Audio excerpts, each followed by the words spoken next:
আজকের ভিডিও হবে আমার 217 নম্বর পৃষ্ঠা থেকে। তাহলে চলো কি করতে বলেছে দেখা যাক। Look at the letter clusters. এখানে কিছু লেটার মানে বর্ণ এখানে দেওয়া রয়েছে, তো সেগুলোকে প্রথমে আমাকে দেখে নিতে বলেছে। তাহলে আমরা একটু জাস্ট চোখ বুলিয়ে নিই। এখানে কিন্তু কোনো কথাই পুরোটা করে দেওয়া নেই, ছোট ছোট করে দেওয়া রয়েছে। তা make name of flowers, fruits, animals and birds, মানে নেম অফ ফ্লাওয়ার্স মানে ফুলের নাম এখানে কি আছে সেটা দেখো। যেমন দেখো আমি এখানে একটু মার্ক করে করে করি, তাহলে সুবিধা হবে। যেমন আর ও, আর এখান থেকে নিয়েছে এস ই, নিয়ে কি করা হয়েছে রোজ। রোজ মানে কি গোলাপ। আচ্ছা, আর কি ফুল আছে সেটা হচ্ছে দেখো এখান থেকে আমি দেখছি এল ও রয়েছে, আর তার সঙ্গে দেখো নিশ্চয়ই টি ইউএস কোথাও না কোথাও রয়েছে, টি ইউএস, তাহলে লোটাস, এল ও টি ইউএস, লোটাস মানে হচ্ছে পদ্ম। ঠিক আছে, আপাতত আমি আর কিছু দেখতে পাচ্ছি না, তো আমি এই পর্যন্ত রাখি, যদি আরও পরে কিছু চোখে পড়ে তাহলে সেটা করব। নেম অফ ফ্রুটস, এখানে ফলের নাম করতে বলা হয়েছে। তাহলে দেখো প্রথমে এখানে আমরা দেখতে পাচ্ছি, যেহেতু আমি এন জি দেখতে পাচ্ছি, তাহলে ও আর কোথাও নিশ্চয়ই রয়েছে। হ্যাঁ, ও আর, ঠিক আছে, O R R A N G E, orange. Orange মানে হচ্ছে কমলা লেবু, তাহলে O R A N G E, orange. Orange মানে কমলা লেবু হলো। আর কি আছে দেখতে পাচ্ছি আমি একটু দেখে নিই ঘুরিয়ে ফিরিয়ে। সেটা হচ্ছে এই যে ব্যানটা চোখে পড়েছে, তাহলে ব্যানানা হবে, B A N A N A, banana. Banana মানে হচ্ছে কলা, B A N A N A, banana. ঠিক আছে, কলা হয়ে গেল। আচ্ছা, আর কি দেখতে পাচ্ছি এম এন আছে, ম্যান, তাহলে কোথাও না কোথাও জিওটা নিশ্চয়ই রয়েছে। হ্যাঁ, জিও রয়েছে, তাহলে mango, M N G O, mango. Mango মানে হলো আম। আর আপাতত কিছু আমার চোখে পড়ছে না। নেম অফ অ্যানিমালস, আচ্ছা প্রাণীদের নামগুলো দেখা যাক। দেখো M O N K U I, K U I দেখছি, তাহলে M O N K U I, monkey. Monkey মানে বানর, M O N K U I, monkey. আচ্ছা, আর কি আছে দেখি, এল আই দেখতে পাচ্ছি, O N, lion, L I O N, lion, তাহলে L I O N, lion. আচ্ছা, আর কি দেখতে পাচ্ছি, জেডিবি নিশ্চয়ই আছে, তাহলে নিশ্চয়ই আর এ কোথাও না কোথাও রয়েছে, জেডিবি আর এই যে zebra, Z E B R A zebra হলো। আর আপাতত কিছু আমার চোখে পড়ছে না। এবারে পাখিদের নামগুলো করি। Parrot, P A R R O T, parrot. Parrot মানে টিয়া পাখি, প্যারট হলো। আচ্ছা, আর কি দেখতে পাচ্ছি, আমরা দেখতে পাচ্ছি এখানে ডিইউ দেখতে পাচ্ছি, তাহলে ডিইউসি কে ডাক করে দিই, ডিইউসি কে ডাক। ডাক মানে পাতি হাঁস বা হাঁস হলো। আচ্ছা, আর কি আছে, আচ্ছা সিআর দেখতে পাচ্ছি, তাহলে ও ডাব্লিউ, ক্রো, সিআর ও ডাব্লিউ, ক্রো। ঠিক আছে, এখানে ডিইউ একটা পড়ে রয়েছে আর একটা এমআইএনই, মাইন পড়ে রয়েছে। তো জেসমিন না এ ধরনের কোনো ফুল বা কোনো কিছুর নাম কিন্তু আমার মাথাতে অন্তত এখনো আসছে না। যদি অন্য কিছু থেকে থাকে তাহলে তোমরা কিন্তু আমাকে বলবে সেটা। আচ্ছা, হয়ে গেল এখানে। এবারে চলো পরেরটায় চলে যাই। Count and add and right.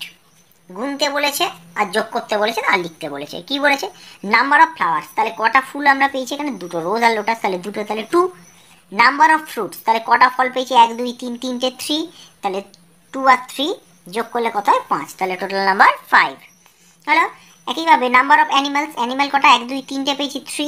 Number of birds, এক দুই তিন, তিনটে পেয়েছি, থ্রি, তাহলে থ্রি থ্রি অ্যাড করলে যোগ করলে কত হয়, ছয় বা সিক্স হলো। তাহলে 217 নম্বর পৃষ্ঠা কিন্তু আমার হয়ে গেল। এবার চলো পরবর্তী পৃষ্ঠায় চলে যাই, 218 নম্বর পৃষ্ঠায়। ঘড়ি দেখি। আগামীকাল আমরা বোটানিক্যাল গার্ডেনে বেড়াতে যাব।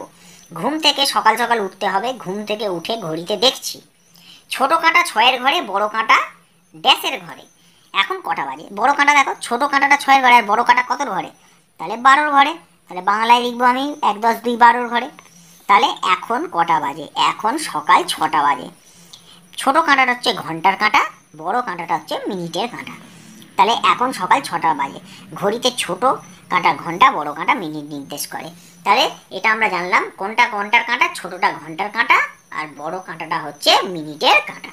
ঠিক আছে, এবারে চলো নিচের ছবি দেখি, ফাঁকা ঘরে লিখি। দেখো ছোট কাঁটাটা 1-এর ঘরে, বড় কাঁটাটা 12-র ঘরে, তার মানে 1টা বাজে।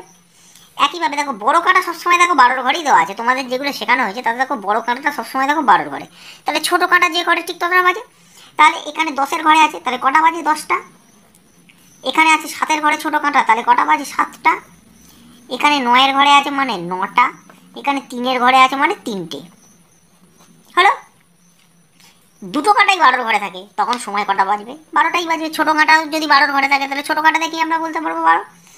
সময় দেখানোর জন্য ঘড়ির ওপর কাঁটা আঁকি। 4টে 4টে বাজে, তাহলে সব ক্ষেত্রে দেখো 4টে 6টা যখন এরকম সময় দেওয়া হবে, 1 2 3 4 এরকম কোনো সংখ্যা দেওয়া হবে, তখন বড় কাঁটাটা সবসময় কোন ঘরে হবে? আমার 12 ঘরে হবে। আর ছোট কাঁটা যেটা বলবে ঠিক তার ঘরে হবে। তাহলে 4-এর দিকে ছোট কাঁটা হলো। এ দেখো 6টা বাজে, তাহলে বড় কাঁটা 12 ঘরে আর ছোট কাঁটাটা 6-এর দিকে হলো। আবার 8টা বাজে, তাহলে বড় কাঁটা 12 ঘরে, ছোট কাঁটা 8-এর দিকে। 11টা বাজে, বড় কাঁটাটা হচ্ছে 12 ঘরে আর ছোট কাঁটাটা হচ্ছে 11 ঘরে।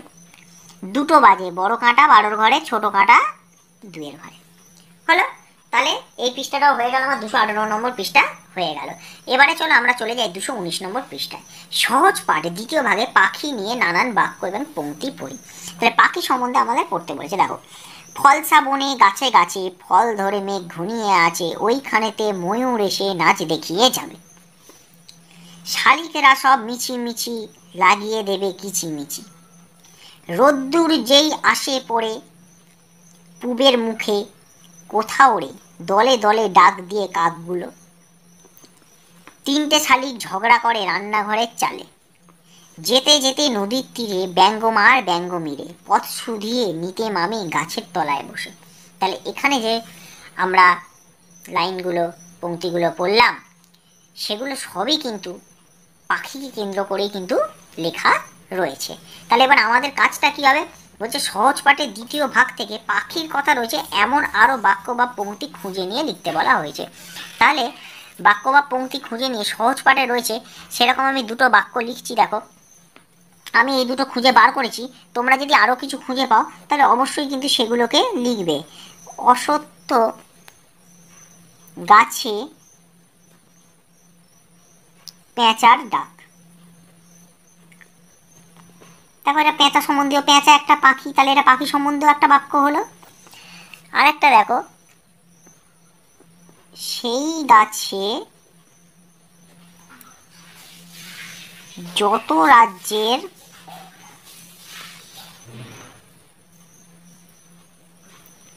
পাখির বাসা। তোমরা যদি আরও খুঁজে পাও তাহলে আরও কিন্তু সেগুলো কিন্তু তোমরা কিন্তু এখানে কিন্তু লিখে ফেলবে। আমি 2টো খুঁজে বার করে আমি লিখে দিলাম। তাহলে 219 নম্বর পৃষ্ঠা হয়ে গেল। এবারে চলো পরবর্তী পৃষ্ঠায় চলে যায়, 220 নম্বর পৃষ্ঠায়। দেখো 220 নম্বর পৃষ্ঠায় কি বলেছে? এসো পাখি নিয়ে শব্দ জানি। দেখো, পাখির সম্বন্ধে বিভিন্ন শব্দ। ডানা আমরা জানি, কিচির মিচির, পাখি যখন ডাকে কিচির মিচির করে। পারাবত, পারাবত মানে হচ্ছে পায়রা, পায়রারই আরেক নাম পারাবত। বাবুই, চন্দনা, নীলকণ্ঠ, কাঠঠোকরা, এগুলো সবই পাখি। নীর, পাখির বাসাকে বলা হয় নীর। কাক, পাখির নাম। ফাঁদ, পাখিকে ধরার যে কায়দা করা হয় তখন ফাঁদ পাতা হয় বলে, সেই ফাঁদ। মৌটুসি, পাপিয়া, শঙ্খচিল, রাজহাঁস, কাকলি, পায়রা, এগুলো সবই কিন্তু পাখিদেরই নাম। কপত, কপতও কিন্তু পায়রারই অপর নাম। চন্দনা, কোকিল, সারস, বনমোরগ, এগুলো সব পাখির নাম। কুজন, পাখির ডাককে বলা হয় কুজন। দাঁড় কাক, হুতুম পেঁচা, এগুলো পাখির নাম। বকম বকম, পায়রার ডাককে বলা হয় বকম বকম। শকুন, টুনটুনি, পক্ষ। তাহলে এই ছিল পাখি নিয়ে বা পাখিকে কেন্দ্র করে বিভিন্ন শব্দ। এবার পাখি আর পাখির ডাককে আমরা মেলাবো। ময়ূরের ডাককে কি বলা হয়? ময়ূরের ডাককে বলা হয় কেকা। তাহলে নতুন জিনিস শিখলাম, ময়ূরের ডাককে বলা হয় কেকা।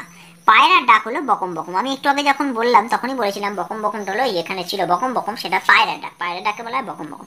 কোকিলের ডাককে কুহু, এটা আমরা নিশ্চয়ই সবাই জানি, বসন্তকালে কোকিল ডাকে কুহু করেই ডাকে। এবারে চলো 220 হয়ে গেছে, এবার 221 নম্বর পৃষ্ঠায় আমি চলে যাব। দেখো, এলোমেলো শব্দ সাজিয়ে অর্থপূর্ণ বাক্য লিখি। তাহলে প্রথমটা কি বলেছে দেখো, এটা কি হবে? দেখতে বাসা বাবুই পাখির সুন্দর, তাই তো? তাহলে আমরা লিখবো এটা বাবুই পাখির বাসা দেখতে সুন্দর। পরেরটা দেখি, মোরগ ভোর তারস্বর হলে ডাকে, তাই তো? তাহলে মোরগ ভোর হলে তারস্বরে ডাকে, মানে জোরে ডাকে, দেখবে মোরগ ভোরবেলাতেই। সবুজ টিয়া বনে শ্যামল ওড়ে, তাহলে এটা হবে দেখো শ্যামল বনে সবুজ টিয়া ওড়ে। এগুলোকে শুধু সাজিয়ে লিখতে বলা হয়েছে যাতে মানে থাকে একটা। ঘুলঘুলিতে চড়ুইয়ের অট্টালিকার বাসা, তাহলে অট্টালিকার ঘুলঘুলিতে চড়ুইয়ের বাসা। ঠিক আছে, শালিক রান্নাঘরে ঝগড়া 3টি করে চালে। তাহলে এটা একটা কবিতার লাইন, আমরা সহজভাবেই পড়ে এসেছি। 3টি শালিক ঝগড়া করে রান্নাঘরের চালে। ঠিক আছে, মেরেছে বক ডানা শুভ্র। তাহলে বক শুভ্র ডানা মেলেছে। তাহলে হয়ে গেল। এরপরে চলে যাই, কোন পাখির গায়ের রং কেমন তা লিখি। হাঁসের গায়ের রং কীরকম? দেখো, হাঁসের গায়ের রং সাদা আর বাদামি একটু মিশে থাকে, তাহলে সাদা বাদামি। মাছরাঙা, মাছরাঙা দেখবে নীল আর লাল রং মিশিয়ে হয়। কোকিল, কোকিলের রং কালো, একদম কালোই হয়। চড়ুই, চড়ুই দেখবে বাদামি রঙের হয় আর কিছুটা দেখবে ধূসর রঙের হয়। টিয়া সবুজ রঙেরই হয়। তাহলে হয়ে গেল 221 নম্বর পৃষ্ঠা। এবারে চলো পরবর্তী পৃষ্ঠা চলে যাই, 222 নম্বর পৃষ্ঠায়। দেখো, স্তম্ভ মেলায় ক আর খ মেলাতে বলেছে কাক, তার সঙ্গে এদিকে কোনটা যাবে? দেখো, কাক, মোরগ, মাছরাঙা, বাবুই, কোকিল, পায়রা। আর এদিকে কি আছে? মাথায় লাল ঝুঁটি, কাকের বাসায় ডিম পাড়ে, শান্তির দুধ ছোঁ মেরে মাছ মুখে উড়ে যায়, নোংরা পরিষ্কার করে দর্জি ভাবে। আমরা যেগুলো ভালোভাবে জানবো সেইগুলো কিন্তু আমরা আগে করে ফেলবো, তাহলে কিন্তু সুবিধা হবে। যেমন যদি তোমরা না পারো তখন কিন্তু যেটা ভালো পারবে সেইটা দিয়ে আগে শুরু করবে, তাহলে দেখবে ক্রমশ জিনিসটা ছোট হয়ে আসবে, করতে তোমাদের সুবিধা হবে। আমি এখানে দেখিয়ে দিচ্ছি পরপরই তোমাদেরকে। যেমন কাক নোংরা পরিষ্কার করে, আমি বাচ্চাদের জন্য এটা বলছি, যারা পারবে না যেটা আগে পারবে সেইটা আগে করে ফেলবে। মোরগ, মাথায় একটা লাল ঝুঁটি থাকে। মাছরাঙা কী করে? ছোঁ মেরে মাছ মুখে নিয়ে চলে যায়। বাবুই দর্জি পাখি, কেন না খুব সুন্দর বাসা বুনতে পারে বলে একে দর্জি পাখি বলা হয়। কোকিল কাকের বাসায় ডিম পেড়ে দেয়। পায়রা শান্তির দূত। ঠিক আছে, এবার শব্দ শব্দাংশ জুড়ে নতুন শব্দ তৈরি করি। রাজ, হাঁস জুড়ে দিই, তাহলে রাজ হাঁস হলো। মাছ রাঙা, রয়াকার রাঙা। পেঁচা, তাহলে এটা হচ্ছে হুতুম পেঁচা। ঠিক আছে, হয়স্য তস্য হুতুম পেঁচা। নীলকণ্ঠ, ক দন্তের 9 হয় কণ্ঠ। কাকা তুয়া, তস্য দুষ্ট একা তুয়া, কাকা তুয়া পাখির নাম। টুনটুনি পাখি, এটা একটা। কাঠ ঠোকরা, ঠয়কার ক রয়াকার, কাঠ ঠোকরা। শঙ্খ, চিল, এগুলো কিন্তু সব পাখির নাম। মৌ টুসি, শব্দ শব্দ নতুন শব্দ যেহেতু তৈরি করতে বলেছে, এখানে দেখো আমরা কিন্তু মৌ টুসিও পড়েছি, আবার মৌ মাছিও কিন্তু হতে পারে, কিন্তু পাখির বিষয়ে করছি তাহলে আমরা মৌ টুসি লিখি, মৌ টুসি। ঠিক আছে, কিচির মিচির পাখির ডাক হলো কিচির মিচির। ঠিক আছে, তাহলে আজকে আমার এই ভিডিও এই 222 নম্বর পৃষ্ঠা পর্যন্তই থাকবে। ভিডিওটা যদি তোমাদের ভালো লেগে থাকে তাহলে ভিডিওটিতে অবশ্যই একটা লাইক করে দিও, আর চ্যানেলে নতুন এসে থাকলে অবশ্যই চ্যানেলটা সাবস্ক্রাইব করে দিও। এখন অনেক বন্ধুরা যারা আমার ভিডিও দেখছো চ্যানেলটা সাবস্ক্রাইব না করে, তাদের কাছে আমি অনুরোধ জানাবো দয়া করে চ্যানেলটাকে সাবস্ক্রাইব করে দেওয়ার জন্য। ধন্যবাদ।